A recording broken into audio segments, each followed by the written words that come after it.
Welcome to the Creative Play and Podcast Network. Join us as we share our favorite RPGs, one-shot games, tabletop games, reviews, and convention panels. Sit back and enjoy the show.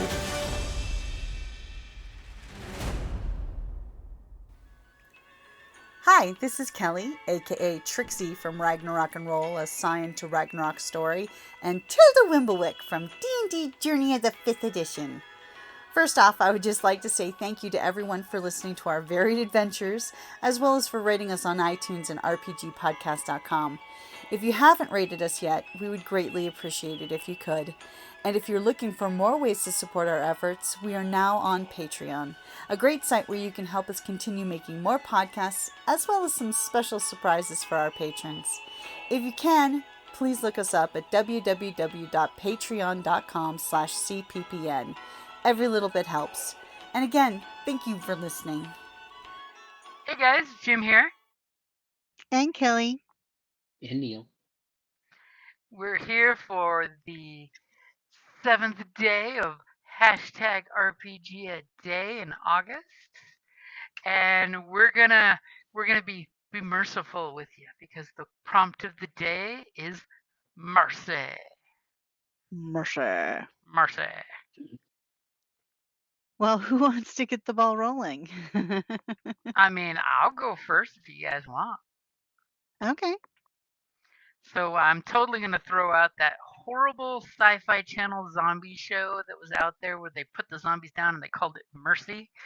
So that's the easiest one I'm going to throw out there is, sometimes as a player or a GM, you just got to put them out of their misery and give them mercy. Well, if they're too far gone for, or the healer's out of spells, you mean? Mm-hmm. But I will say, especially for the GMs out there, giving mercy to defeated foes is one of the best ways to either rub someone's face in the dirt or prove you're better than them by giving them mercy. That bad guy that beats the players but leaves them crippled and hurt on the ground and says, "Hey, my castle's down the block. Meet me there once you've grown a little stronger." Or the one that I hate, when every player group is like every Marvel Universe movie ever and they always kill the villain. You don't have to kill the villain. You can give them mercy and lock them up. That is true. I mean, however, and it's interesting because then, depending how you look at it, you could have if they give the mercy, then are they just setting themselves up for another attack, or will it help that the villain change their ways? You don't know. Can lead to different, give you GM options. fodder. Or there always could be that beautiful moment where the villain from first couple sessions comes back to aid the players because he knows the new villain is worse than him, and the players are not that bad of people. They'll actually give mercy. Well, I can give an example. When we were playing Scion with the and we were visiting the Jersey Shore, basically. Not my beach. We're walking along the beach where the scions of gods, and this earth giant basically attacks us. We were just hanging out. We were completely unaware of their existence until he attacked us yelling, "My beach." He was under the impression that we were there to take his beach. But we pretty much we really did a lot of damage to this guy. I mean, he was practically crippled. I mean, he started the fight, but we're like, "Hey, dude, we're not trying to take your beach. We're just here." And once we, even though he kept attacking and we finally got him down, we didn't kill him because that's not why we were there. We weren't there. He wasn't. All of a sudden, even though he attacked us, we're like, "No, dude, it's fine." You We're can not keep gonna, your we muscle even healed beach. him. And then he finally knew that we weren't there to take his beach. He was a simple creature, and his weightlifting on the beach was his one joy, and he was just afraid that we were going to take it away, but we showed mercy even though he attacked us, and we kind of made a friend out of him, so to speak. um uh yeah, that is to say that my scion of Loki did actually sort of take advantage of him at one point, but she really, really liked him, and when they had a trip to uh Scandinavia, I brought back a t-shirt. So there is that, you know. And he was very appreciative. And So see I've got a one. question here. What you got? So, sorry, about this, about the game the session that you guys were talking about. As The the scion? Scion, Yeah. um, was it, what kind of aspects did you go into your character, uh, that led him, to be merciful against this giant?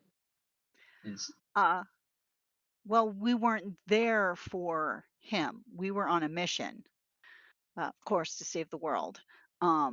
So we would have killed him, but uh, we're like, wait a minute, this guy isn't, through the combat and stuff, and he just kept saying my beach over and over. We're like, it wouldn't Not be my right to just kill beach. this guy, you I, know. I definitely So played up the Master Blaster, not my beach. So the group knew that Mhm. this giant was not the sharpest stick on the beach. He yeah, was Okay. he so we just through that, we felt bad, that even though he initiated the combat and stuff, we could have easily killed him, and we wound up healing him. He did unfortunately still have a limp, uh I mean, you did but crush his leg. yeah, But then again, he felt did really bad about fastball that. special, 100-pound barbell at you. I forgot whose head he was aiming at first. I think it was Dan's character I think it was Dan's character. He was a because scion of what, Vidar or no, Tyr. He was a scion of Tyr. Tyr, scion of Tyr. So Yeah. to set the scene, this cool group of scions are walking down Jersey Shore, and here's this Jotun earth giant bench pressing, 100-pound barbells in each hand with his little cadre of workout guys. And of course, he gives them each a little bit of Jotun blood to make them stronger. And that's how Hmm. he dominated that this is his beach. And he Hmm. saw these Vidar scions No, coming no. down. Yeah. Because we were all Aesir. Hmm Because it was the Ragnarok and Roll group. They're all the children Um, of Viking gods, and he was just like, yeah. "Oh shit! Here, I can I smell the Viking gods." We were trying to stop Ragnarok from happening, and yeah. And he was conveniently About just a that. random encounter to set flavor on the beach. That the Yeah. here's the seeing through the mist of what is supernatural on the beach. Hmm. Okay. And then they gave compassion. Yep. He showed mercy, and then I did send him some playthings. Yes, you weaponized him later on. I did. I did. I totally weaponized him later. But I am the scion of Loki, so So it's completely he easily took acceptable care of it. I to knew he trick your would. enemies to go see the giant and say it's my beach. My beach. Yeah, I made sure to send a pack of Fenrir over to him and tell him, "Oh, make sure to say it's my beach." And needless to say, yeah, the giant took them out. But they Nice. were planning terrible things. Oh, they were horrible, evil 1% biker gang werewolves, and she totally tricked them into going up to the biggest bad, tough guy on the beach and say it's my beach. Yeah. And then Jim was totally not expecting that. I was totally not expecting that, but I love how it worked out. He was being mean to the hotel receptionist. So I had to step in. I mean, they were bad guys trying to get the MacGuffin that you ended up stealing from them. Yes. And because of it, you got a bunch of fairies, I did. The little sprite, your pixies, yeah. the Okay. power of No, the mercy. reason I asked the question is because, um, I mean, I play games and I run games, and I often wonder that if sometimes the player or the GM decides to weaponize mercy. Hmm. No, it was we decided it uh On the we spot. just felt that this wasn't right, and because we had a sign of Odin, we had a scion of Uller, we had Nord, a scion of Nord, Uh huh. and Tyr, and we just, you know, it was just kind of, God, it's been so long. I'll have to re-listen to that episode sometime. And you guys Probably a had while ago. amazing rolls, so you just like trumped him in one horrible salvo. Yeah. He had a bad Okay. dice roll, you all had amazing dice rolls, and he was sad. Yeah. What about you, We James? Have you ever weaponized mercy while running a game? I have weaponized mercy as both the classic James Bond femme fatale of the "I'm just an innocent person, let me go this one time," and then of course made the players, rue the day that they let them go the first time. And I have also made sure that when mercy is given, it is rewarded, because sometimes you want to make sure to reward it. That when someone gives, sticky buns away to make people feel better, they get a reputation as being a really good person, even though they had a bad rep to, to boot. But all of a sudden, they were very nice and merciful and took care of small Correction, they were honey biscuits, children. and I did not want to be a bandit. I was forced into it. You were an innocent Okay. We're halfling, gonna have to. Yeah. an innocent halfling forced into a situation she couldn't control. Yeah. But I Yeah, was but doing my darndest to rectify it.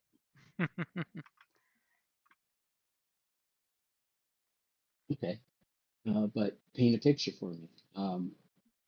You're an innocent halfling. You got forced into a life of banditry. I wouldn't How did the say pastries treat innocent. She was a rogue. But she was forced into the red The red scarf brands. band or something. The red Yeah. brands. They wore red cloaks. And because that or they were going to kill her. you? So eventually, so she was she was living a double life at one practically, but she did pretty much get away from them, and I gave inside information to the party so that we could circumvent them and stop, uh, to keep others safe. Stop their But nefarious goals. exactly, Poor because Glassstaff. this local gang of bandits had been troubling the population, and I felt really bad. You were being Okay. merciful for the locals. That's what it was. Yeah, I guess you could say I was infiltrating, to, stop it from the inside out. But eventually, when I saw my opportunity to leave, I did. So I had multiple identities. I did. Let's see, Yeah. her name was, she had like two separate names plus a nickname from the bandits, but Oh, for Tilda? because they didn't give them my real name. Right. She was incognito. Yeah.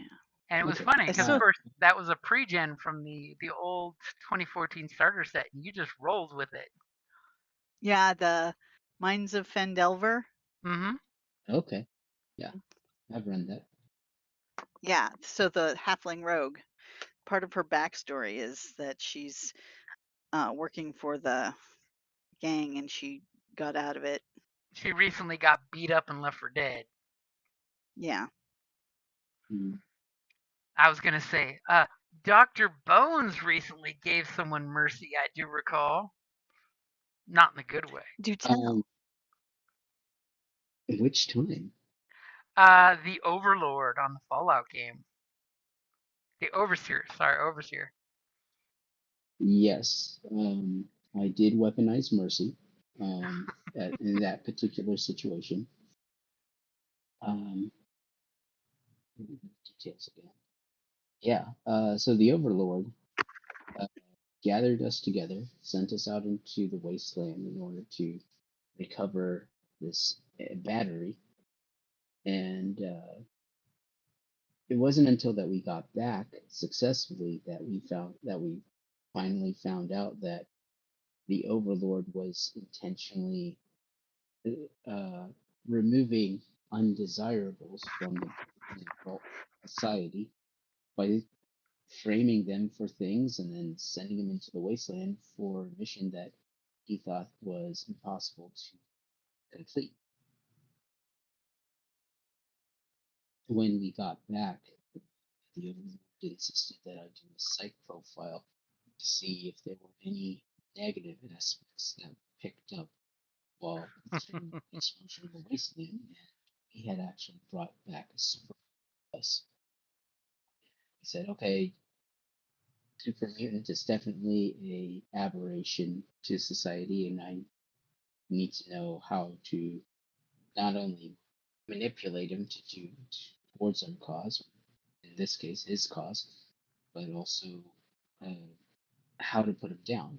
And um, that didn't. I have to admit that it not only did not settle well with the character, it did not settle well. So I did it as he said, and I lured him out of the safety of his office down to medical. And as I was going through, and I essentially did everything that I was supposed to. I gave him the psych profiles of all my fellow adventurers. I gave him the medical and psych profile of this super mutant. And during the process, I saw fit to inject air into his bloodstream. And, Oh, and but what I didn't know was he had already named an heir to the vault, which is Parjat, or one of the other characters in the party. Um, but it was like, yeah, this guy was willing to take anyone that he thought was a threat to his position and send him into the wasteland. And terrible. on top of it, well, what I did not know was one of the NPCs in the vault. They had gotten pregnant. I helped deliver the child upon my return. And I was like, okay. And when this guy decides that this kid is Um, kids grow up, they always resist authority. And this was like the first child to be born in how many years? yeah, you guys have been First, having a huge slump. Because of course, Dr. yeah, Bones is our resident 200-year-old medical doctor for the vault. Because he's a Mr. And he Handy was that's gonna been banish. rewired. He was gonna banish the kid. Well, this well, the kid overseer was has a eventually habit going to of grow doing it. up. And as a kid growing up, they rebel against authority. But we're talking about an authority figure that was willing to exile anyone that got in his way. So the kid eventually would be in danger. The mother may be in danger because she would eventually say, "No, I'm not going to do what you say because I got to protect my child." And I decided right then and there that it was time to get rid of him because I took a look at this guy and I took a look at this guy's behavior, realized this guy is a threat to everybody, to the entire population of the vault. He's a total megalomaniac. And to protect the vault, I had to get rid of this guy. And so I made a snap decision and said, "Yeah, I'm going to do this." And Like You made the as right part, call.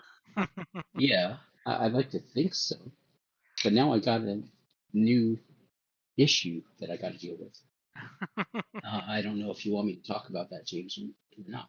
I mean, you totally can if you want to. So while we were going through and catching up to speed, helping Parjat catch up to speed about what's going on in the vault, I had discovered that the vault itself had a population maximum limit, and we were very close to hitting that goal. It was a point where the population exceeded the food that the Hmm. vault could produce. So it so eventually I figured out, I came to the realization that the overlord was making all these decisions to keep population down in order to prevent the vault and the vault people from starving to death. And then once the overlord was gone and Parjat had taken over, we started seeing these factions uprise within the vault. People that wanted to leave the vault, people who wanted to um, change the culture of the vault. And it's like, okay. Um, and the group on their own decided, okay, let's go ahead and entertain this idea. And I thought it was hilarious because in a previous session, Guntus, who plays Parjat, said, "Hey, let's play Fiasco." It's like, okay. And so What is fiasco? part of the training program that was created to prepare these vault dwellers for the outside world was to play Fiasco, where some people would be, some people would be from the wasteland, and some people would play members of the vault that were going into the wasteland and how to deal with those kinds of interactions. But I also figured that since Parjat is actively allowing these people to leave the vault, I would not tell her that about the population ceiling that this vault was built with. Hmm. That way, she could continue to send people out of the vault, and she would never know. She would never have the responsibility on her shoulders to have to pick and choose who lives and who dies if everybody found out the truth and decided, "Oh, we're not leaving." That is a mercy. Yeah, but I haven't told anyone about that just yet, so we'll see how they react when they find out that I've been lying to them. Not lying, just giving them, filtered information. Okay, we'll go with Is that. it filtered information or alive with from a mission? I mean, it's coming from the chief medical officer of the vault. It's for everyone's greater good. And by the way, Kelly, Fiasco is this. It's a role playing game, but it's more improv acting where you basically each take a character and then you roll a bunch of dice, and depending on what the dice come up, either something good happens or something bad happens, and you all improv at the table. Huh. Yeah. But of course, it's funny because the player of Parjet is always wanting us to play Fiasco, but we never. We always have the worst timing ever, to get to play it. But And then well, Dr. Bones worked it into the backstory of, oh yeah, it's a training protocol. that's awesome. Yep. And You have quite the decision ahead of you. the pure gasp that happened around the virtual tabletop when Dr. Bones put the air bubble in his veins from all the other players who were just like, ah, it's cool. He might kick us out, he might not, and then you take him privately to your, your clinic and then execute him with an accident. Oh yeah. To be Just honest, I think that was the easy part. The hard part was writing up the medical report.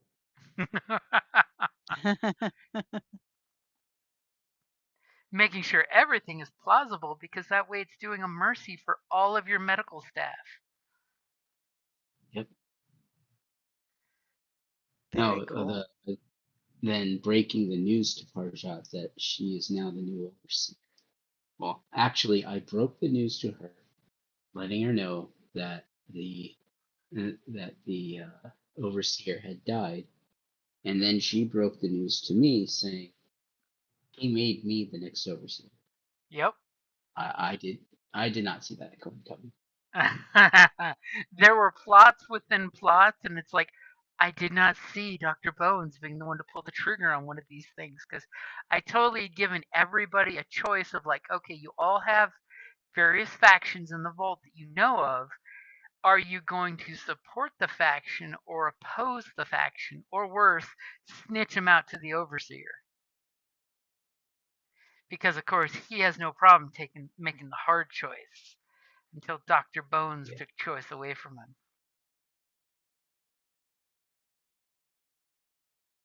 So Strange. James, James, has there ever been a point in any game where you showed mercy where you would have been against a plot? Sorry, say And that same again. question. You kind of broke up. Uh, have you ever shown mercy in game uh, when where you knowing your character and their motivations, they would not have done so? So basically, player and character in synchronicity. I would say that sometimes the decision to show mercy is either goes against the intent of the plot of the adventure, or sometimes it goes against the nature of the character.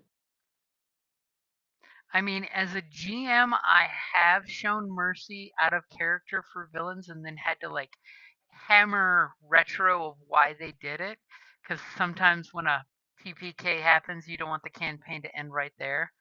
So instead, the party wakes up all naked and bound and gagged and, captives. And they have to change from the badass dungeon crawl we were doing to the oh God, we need to now be a prisoner of war and escape with the skin of our teeth and then get to town and resupply ourselves. Mhm. And then, of course, the town folks were quite merciful to the naked adventurers that came back with no coin on them, to give them some very basic equipment to send them back into the dungeon. So I have had to do that What? to save campaigns. Okay. And what about you, Kelly? Have you ever, as a player, shown mercy when your character would not have done so? Um, no, I typically play characters that it would not be out of character or chaotic ones. So, um, anything can happen. I'm trying to recall if I had. Well, actually, right now we're in a all clerics campaign. Okay. And we're in this terrible place. And we're basically going up against undead, as the main, we're trying to kill the Blood King and whatnot. I am a cleric of the grave. I am a scion. I'm a Asimir, who is in service to Odin. I'm basically a Valkyrie. And being a grave cleric, undead is like the worst possible thing. And it is my mission to destroy undead. Period. You know, it's unnatural. It goes against the order. It's what a grave cleric does. And I chose it because, of course, hey, we're going to go up against undead. Yeah, I get to try my hand at a grave cleric. One of the other players created a character, and we had agreed, yeah, hey, yeah, no, I mean, our characters, sure, they could have known that they were friends when they were, young, you know, and so he creates this character, and she turns out to be a vampire. And of course, I'm initially about to kill her because that's what I do. I'm a grave cleric. But we had this debate, and these characters continually fight over this subject. I'm always offering to end her pain, end her suffering. But during the debate and stuff, my character goes against her nature of a grave cleric because her goddess, the other The player, vampires. their goddess is Persephone, and has not abandoned the character. So the fact that she's still able to do divine magic and hasn't vamped out is the only reason why, in my character's mind, I am showing mercy and letting them live, or, this facsimile of life. Exactly. So, and our characters constantly debate this, and it's like, it's the only reason why I'm not killing you is because Persephone is still with you. Of course, if I see anything, vamp, whatnot, I don't know if I can control myself. But so to my character's mind, I am showing a huge amount of mercy by letting her still exist and treating her, and she treats her with respect, but it's a guarded, suspicious still, because I'm just basically waiting for the other shoe to drop. I mean, You're waiting her for those undead things nature to will. come out and eat somebody. Exactly. So, and in our last session, she did almost kind of like lose control. And if she had, then that would have been ended a whole lot differently. Especially as the interesting thing about that character is not only is she undead vampire, she's a life cleric, and she has no offensive spells. So it's also really hard for me to, And she is always rationalize the vampire nature with my grave domain. So, because I'm chooser of the slain, and normally I would choose the slayer. And you've But only seen her so, fangs really pop out once. yeah. So, yeah, that's pretty much the most the only really specific time I can think of that my character is acting against her nature and showing mercy. Okay. And it's totally worked out in your favor so far. So far, but it has yet to end. So, and she keeps wanting to not kill the Blood King. I'm I'm a grave cleric, and my friend's one of ours is a war cleric. We want to kill her or kill him, the Kill the Blood big King. bads. Exactly. So if you do kill the Blood King, the big bad, would it be merciful to leave the throne empty, or would it be merciful to put someone in their stead? Ooh. Ah, well, considering how his army is all pretty much, for the most part, undead in varying shapes and forms, and corrupted by evil, um, I say destroy the throne. But then What think about you, about the James? kid. I would say there needs to be somebody that takes the throne to take charge of this place because it's been 400 years that the Blood King has ruled this place under his little thumb, using people like little playthings. And we all know if he disappears, what kind of apocalypse is going to be unleashed when all those monsters that he kept under control are basically set loose? Well, then maybe the clerics that lived, because we're from all different gods and all different backgrounds, Mm-hmm. who started this crusade, we'll just have to form a council. Ooh. You take control of the Blood King's army for yourselves. Oh no, I destroy his army. Oh, They're dead. In this setting, so the Blood King basically set about converting anybody that had authority into one of his vampire vassals. So pretty much the folks in charge are all undead of some kind or shape. okay. And then to and then once you remove the Blood King, would you how would you contend with the vassals? If they're undead, they would die, Mhm. or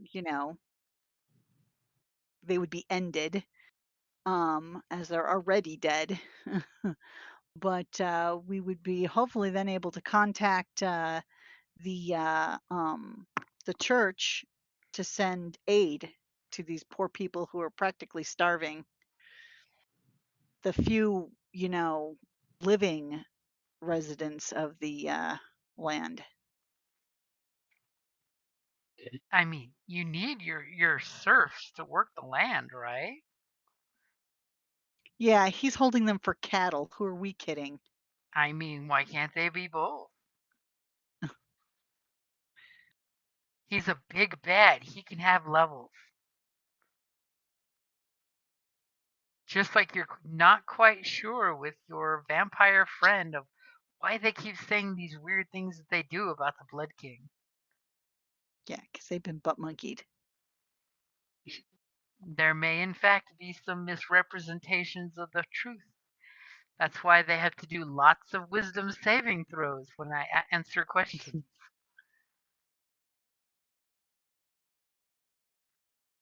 This is what happens when you're Interesting. kidnapped by a vampire, turned by a vampire, but not completely turned because you're given over to his second in command to experiment with first. And then just Yeah, and she happen to wants to be released save him. right before the crusade shows up. I mean, can I She's plot convinced there's a cure. any more seeds of dissent amongst the group? I mean, remember, your church believes there is a cure to vampirism. Basically, the ritual My used to create the first vampire himself is the same thing that can be used to unmake the vampires. And if you could Yes, but unmake I also have, Odin has told me that he needs to die. them, these are choices you'll have to make at the end of the campaign. I Good, know if we get there right. good thing you're trapped in the forest and you're not getting very far because the group keeps splitting up. Well, he knows we're serious. We did take out one of his vampire This is generals. true. You have killed a vampire. You know it's serious when the players have finally killed their first vampire. Only Yep. 3,999 more to go. Well, we also had those like wretched ones in the. So 3 vampires plus strike. The what were those Oh, flying bat? the Strigoi. Yeah, The the Strigoi and the Strigoi. wretched vampires, those don't count. Those are the lowest of the low. They're practically animals. However, they were animals that learned you can tie a rope to a bent sword and use it like a grapple hook. Pull out of the. And pull the Yeah. food to you instead of going to the food. Oh wow. Okay. In this Ah, setting, they've got along the King's Road that's there. There's holy pillars every couple miles that are actually provide a circle of protection. We've been repairing them as we travel to help the population Mm-hmm. to make it a little safer for people. mhm, I could practically hear okay. your air quotes when you said people. What? They are people. Though those halflings, they're mean little. I They're mean, working for the Blood King. They may be alive, but they're working for the Blood King. or they're just living the best life they can. Yeah, that's why they tampered with that pylon. Or maybe that's why they're on a mission to break every pylon they can see.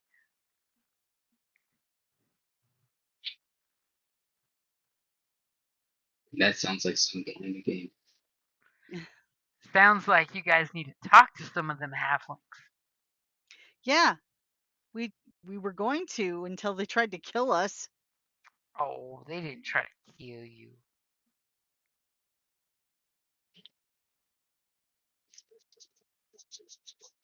Let's see how the veteran feels about that. He just Okay, got okay. see how We have a mercy couple can work NPCs both traveling ways. with us. Mhm. And I've been trying my damnedest to kill them all off. Because as a game master, it's what you do. You got to make the players feel more important. All the NPCs have to die, right? No, Not necessary. I guess I could doing let the one So, or darndest. two survive as a mercy. yeah. So outside of this example, um, has a player ever shown uh, mercy in detriment to the party? Oh. For instance, I'm in a 5e game right now. And I'm playing a character named Grin, who's a half orc cleric of the life domain, but he has this tendency of showing mercy to everyone, good or bad, because he's a firm believer that everybody's a monster until you talk to them. And sometimes it does work out, but in most times it's like, yeah, you're too soft-hearted for your own good, but why don't you just take a step back and let the big strong warriors deal with this? Oh. Okay, that's great, but I honestly don't believe that violence is a solution to every single problem, and dialogue should be the first attempt, regardless of the situation.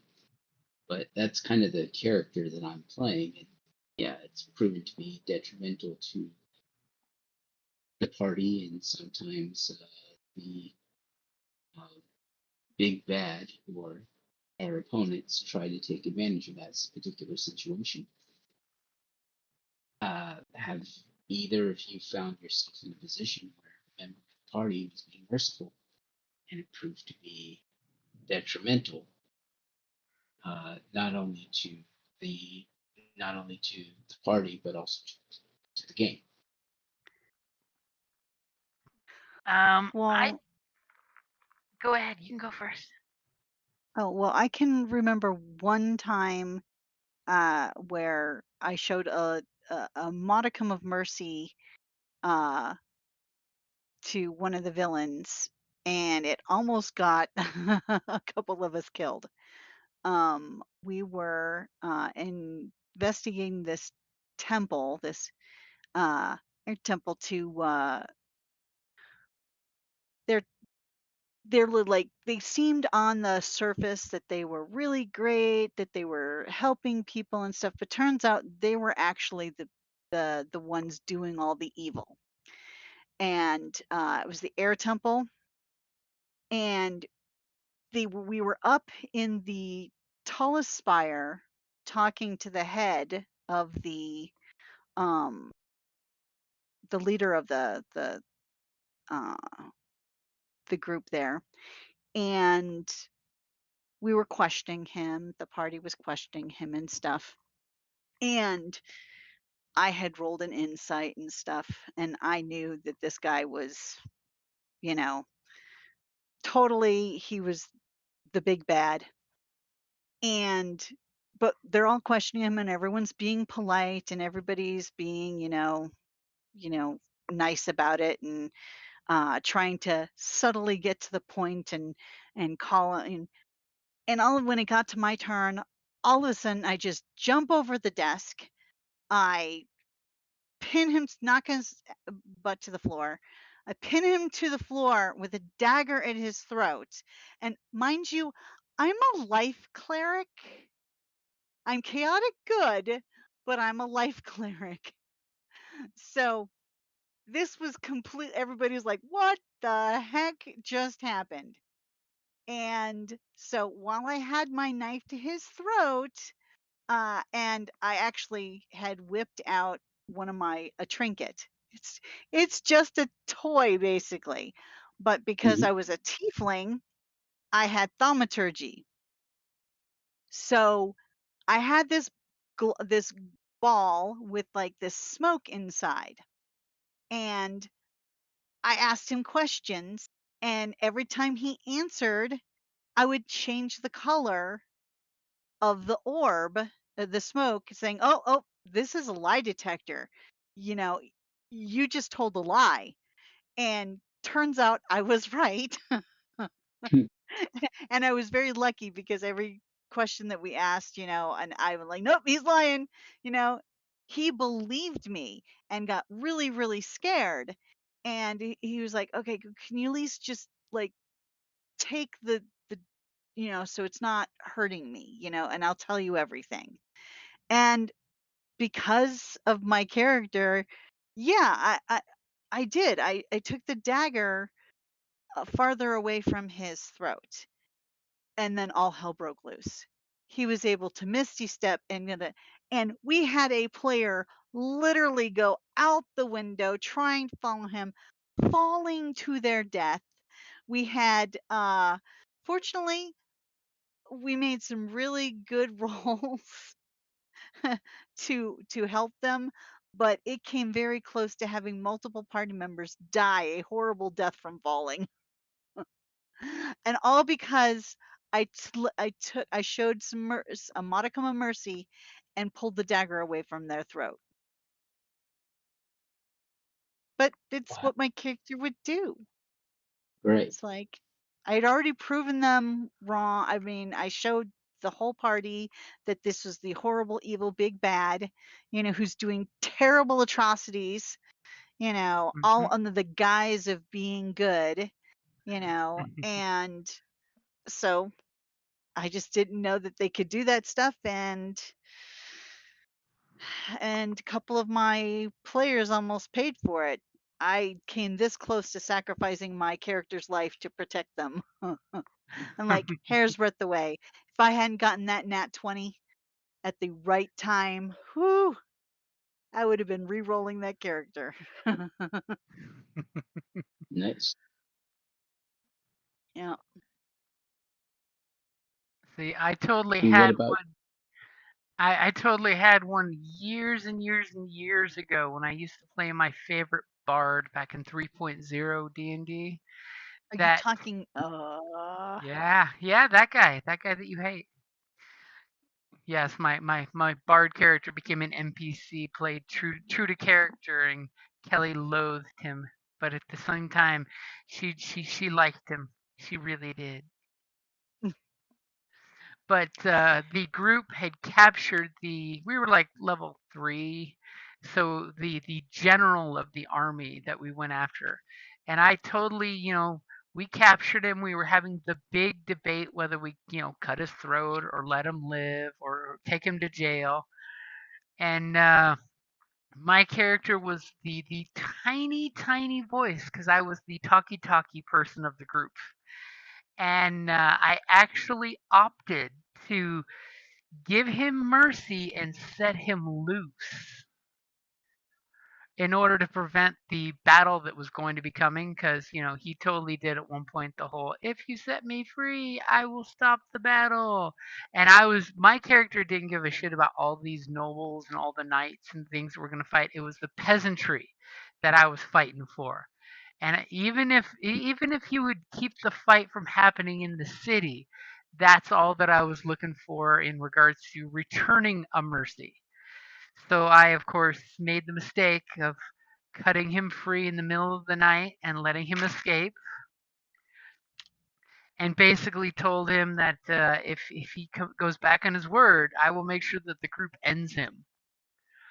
And unfortunately, because he was a captive of our group and we had so many of our conversations, because we never said anything was out of character, so it was all at the table, everything said in character while he's sitting tied to a tree, with cord around his throat so he couldn't escape, and he got to listen to every bit of conversation. And the GM at the time made sure to use every bit of intel that he gathered listening to us talk. Because at no point did this bunch of kids sitting around the table say, we're not saying this in front of the prisoner. Because half the group was, they already figured, okay, he's a corpse. By the end of this night, he's a dead man. So, we're just keeping him alive just in case he's a bargaining chip. And because I cut him loose, and I was accepting him at his word, the big bad got a shit ton of information on the player group that was used to very good effect of going after our support systems. So we then had to do like 5 mini adventures just to make up for damage control of cutting the guy loose. wow? Because now all of a sudden, because That, of that mercy, they knew where the family members of one of our parties were. They knew what Oh magic dear. school another member went to. So of course he went and reported back to the big bad, who's like, oh, okay, we need to recruit his mentor. So that way, it's somebody that's a better magic user than him. And more importantly, someone that you hopefully won't want to fireball. So that way he got to make the anti-group because of it, which was that was just good GMing. Because it then wow. went from us against the army and the army's true master to the we now have, the classic anti-group to deal with, which of course turned a campaign that was only supposed to go to level 5 into like a massive one that went to almost level 10 Wow. because of all the damn side quests.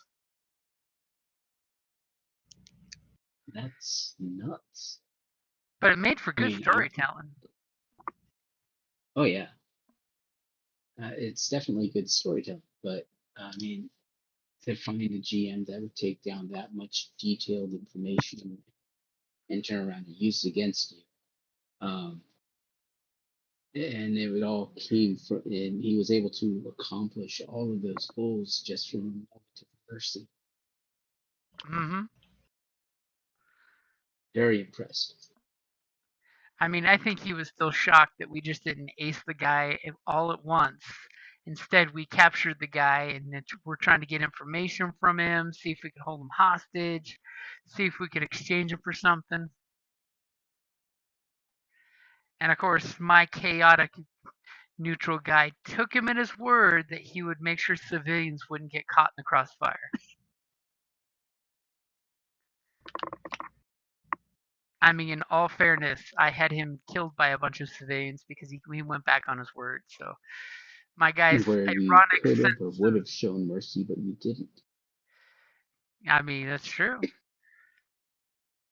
I let the mob kill him afterwards because he went back on his word to spare the peasantry. So, of course, I had to take out his horse and let the peasants, the women and children, take him out. Poor horse. I mean, come on.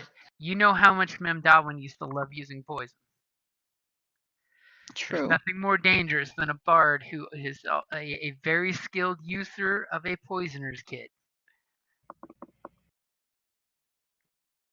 And he's a master of disguise. Be careful when you have that peasant come up and feed your horse.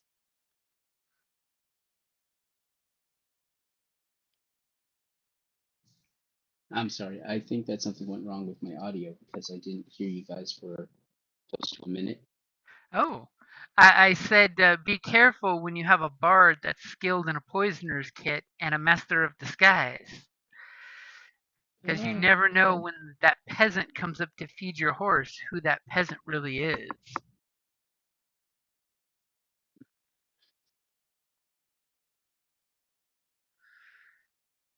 Yeah, So I does can't that. tell you how many times in the games that I've been in where, for one reason or another, we outright killed an NPC that we could have talked to and acquired additional information, which would have helped us in the long run.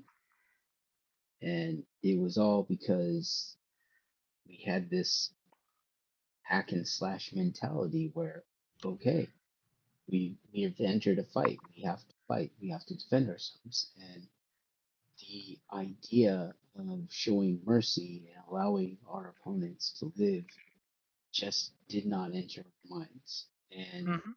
further on, it was like, we encountered this situation that literally kicked our butts. And even though we survived and we won the fight, it would have gone a lot easier had we shown mercy to this previous opponent who could have shared this information with us. But you know how it goes. When everything is a paper target, everything is a hammer.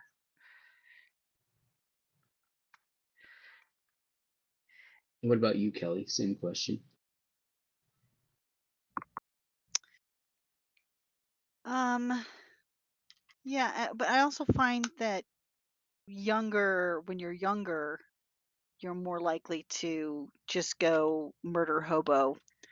Um, when you have more experience, you tend to be sometimes more nuanced. But still, sometimes it's very cathartic to just do you know, the straight up kill, especially if it's hard to gauge how the mercy will Hmm. affect, the game and stuff. But yeah, I'm trying to think of another time where, I mean, there was a time our friend Jocelyn didn't kill the goblin and just recruited the goblin. you know, uh, oh, he hated the livery though. But the other goblins loved it. They got fed, they didn't get beat up, they didn't get kicked. So you can make an ally, an enemy a friend, given especially like depending on how minions are treated. Hmm. Little kindness can go a long way. I mean, there is that natural thing that adventure parties do where they start pick up foundling monsters and have them join them. So how do you guys figure out when to show mercy? What I think it's phase? purely in the moment. Also, you have to look at the character. I I often have a tendency to play clerics these days because, uh, everybody else wants to play uh, and I like to have a healer class in a group. Um, so that is a consideration for me. Like I'm playing in this other game that Jim plays in every other week, and we were given wishes. And my character, who's a war cleric, um, the all of her wishes for none of them are for herself, you know. And we tried to rescue these people who were slaves that were being auctioned, and I was trying to do a good thing, and I spent all the money I had and money from the others to try and do that. And I specifically bought the ones that were troublesome, and then he wound up killing a kid. So we went through, I mean, to revivify the kid and stuff, we had like this time limit. We had to do this. We created this diversion. It created a whole other mess of problems. But I only wanted to help the kid because that child died because of what I did. Trying to be nice and protect, people who were in a terrible situation, but drow aren't overly nice sometimes. The typical drow, I should say. Drow be dark Um, elfins. yeah. So showing mercy, was it a mercy? But fortunately, I used the wish to make sure that uh, child had a blessed and nice life, because were able to save them, but they were not in a good place. Turns out that was a good thing, because apparently they were possessed at that point, and my wish saved them as well as totally uh, saved the ship we were on. But all of her choices were okay. I can't make a wish for myself. That would just not be right.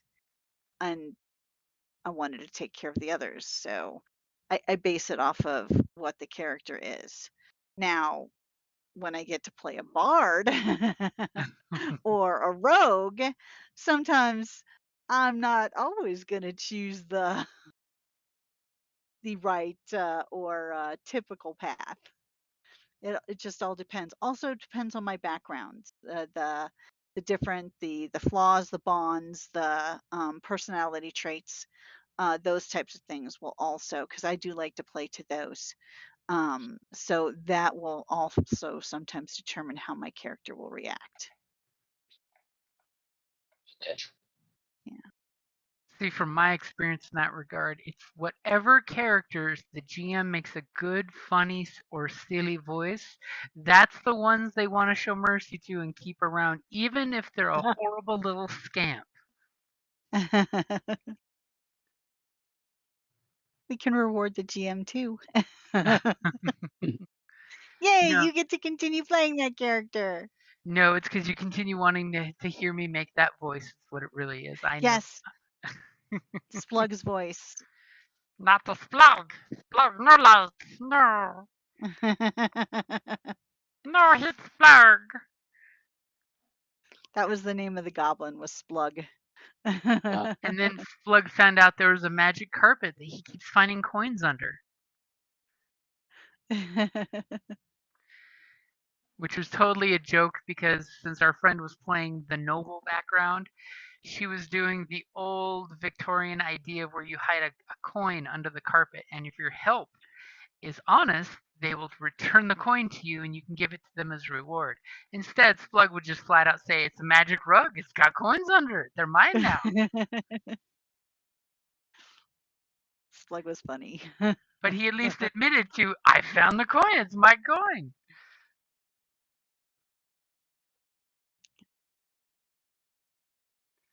So have we mercied out for RPG a day? I think we have covered quite a bit. We have shown This great was mercy. this was very interesting, and I enjoyed it. It was a good So decompression after the work week. So it's a mercy to be off. Yes, and I shall resolve to have a great weekend. I see what you did there. You see what I did there? I totally dropped the word for tomorrow, which is resolve. Cool. Now it will give me time to ponder. Yes, I will give you time, which is also seen as a mercy.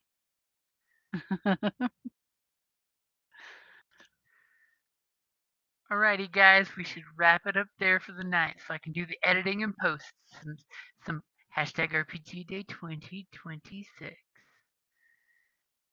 Awesome. Bye. thanks for the invite. Take care, Hey, guys. anytime, buddy. Bye. Thank you for listening to the Creative Playing Podcast Network. If you enjoyed our show, please check out D&D Journey of the 5th Edition and Ragnarok Enroll a Scion Hero to Ragnarok Story. Also, check out our Patreon page for more content and behind-the-scenes things, as well as joining us for a one-shot game or two.